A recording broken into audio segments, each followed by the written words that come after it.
Hello and welcome to another update video about Solana. So we'll take another look at the Solana chart on the daily time frame from an Elliott wave point of view, and then we'll also switch to the smaller time frame. But today we had the release of CPI inflation data, which typically leads to some volatility on the smaller time frame. So in the next few hours, we will see probably a lot of distortions.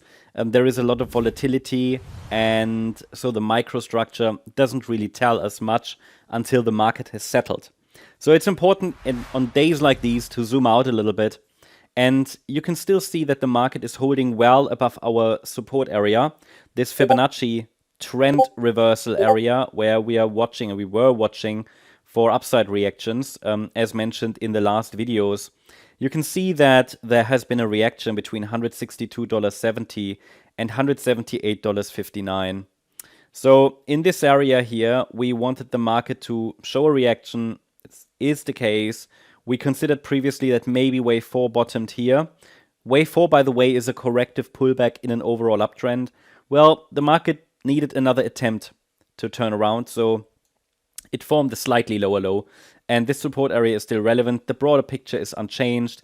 We still hold a bullish perspective here, and we are watching if the market can start a fifth wave to the upside from here. On the daily time frame, I'd really like to see a move above the $224 level next, the previous swing high from the 6th of January, to confirm further that we're going higher. Larger time frame targets point towards $360 to $380. There are several targets, Fibonacci targets, that point to this area. Is it guaranteed to get there? No, but if three levels, which are relevant for target calculations, meet in one area, it certainly gives us some confidence that the price has a good chance to get there. What is a little bit unclear at this stage is whether the fifth wave to the upside, which should complete this larger move to the upside, if this is already starting. So the fifth wave, is it already unfolding? I would slightly lean towards the idea, yes, but it needs to be confirmed further. We're not out of the woods yet. Okay, so we are still in a potential area where the price could easily form one more low. Please consider that. But we have a nice reversal pattern here on the daily time frame, and also on the smaller time frame, we see some promising movements. But please note that I record this video just after the release of the US inflation data, so you might see some more volatility afterwards, and when you watch the video, the microstructures might have shifted already. That is not necessarily a problem, because I try to prepare you for different scenarios, which is one of the main benefits of Elliott Wave. It gives us a roadmap, and it gives us different scenarios to watch for. So let's talk about the bullish and bearish scenarios on the smaller time frame. Current idea is, as I said, that here in the support area, this wave 4 bottomed on Monday, the 13th of January. What we need to see to confirm a reversal, as per previous updates, is a 5-wave move up and a break above the previous high. That happened. I mentioned in one of the last updates that this here looks a little bit like a 5-wave move up, but it needs one more high. That happened now. But as I said, we will not really have a really good idea what's going on until the market has settled. Events like CPI data or the inflation data can introduce some volatility. You might remember from the previous update that I mentioned this here looks a bit like an inverse head and shoulders pattern with a breakout point at $191.70. Well, it certainly worked out. The question is just, do we get another wave 2? And this means after 5 waves up, we typically get another pullback, which would correct this move up.